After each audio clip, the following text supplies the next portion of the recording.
Hingga kini jumlah kasus COVID-19 terus melonjak. Pemerintah sendiri mengambil kebijakan pembatasan kegiatan masyarakat untuk menekan penyebaran COVID-19. Setelah PPKM darurat pada tanggal 3-20 Juli, pemerintah memperpanjang periode ini dengan menerapkan PPKM level 4. PPKM level 4 merupakan pemberlakuan pembatasan kegiatan di Jawa dan Bali dan disesuaikan dengan level situasi pandemi berdasarkan hasil asesmen atau penilaian. Daerah yang masuk kriteria level 3 dan 4 harus menerapkan kebijakan yang serupa dengan PPKM darurat hingga 25 Juli. Sampai saat ini Semarang dan Boyolali, dua daerah di Jawa Tengah, telah menyatakan penurunan angka pasien COVID-19.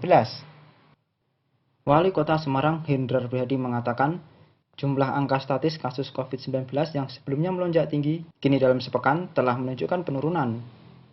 Dilihat dari angka penderita semula, 2.349 kasus, turun menjadi 1.892 kasus, maupun ketersediaan bor di rumah sakit juga mengalami penurunan.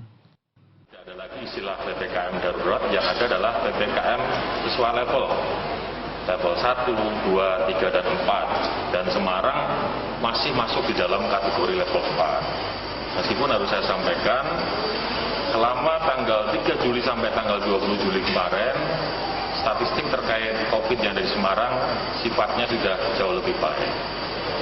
Angka kematian di Semarang masih 6,2%, turun dari 6,4% pada tanggal 3 Juli. Jadi ini menurut catatan teman-teman di pusat masih, terutama Pak Menteri Kesehatan, masih di atas rata-rata nasional. Karena angka kematian maksimalnya 5%. Meskipun kasus COVID-19 dan bor menurun, namun tingkat kematian di kota Semarang masih terbilang tinggi, yakni 6,2%. Tingkat kematian tersebut masih di atas rata-rata nasional 5%, sehingga PPKM Kota Semarang masuk level 4. Sedangkan di Boyolali, merupakan daerah dengan PPKM level 3 di Jawa Tengah. Aturan dalam PPKM level 3 ini tidak berbeda jauh dengan aturan PPKM darurat.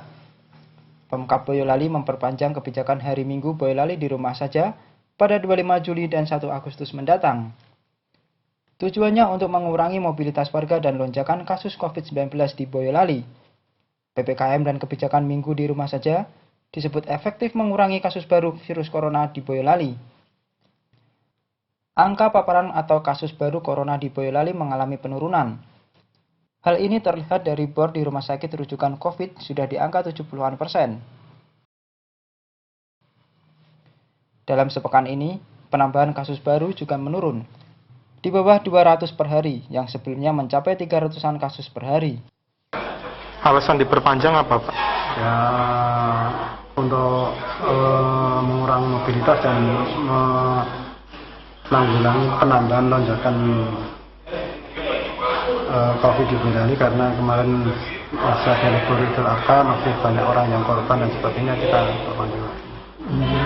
Tapi dengan adanya PPKM dan kegiatan Boyolali memang sangat efektif untuk menurunkan kasus ya, Pak? Turun, bagus. Kepatuhan semua warga tentu sangat menentukan keberhasilan program ini. Ketegasan pemerintah dan aparat di lapangan juga dibutuhkan, agar kebijakan ini bisa berjalan dan berhasil sesuai dengan harapan.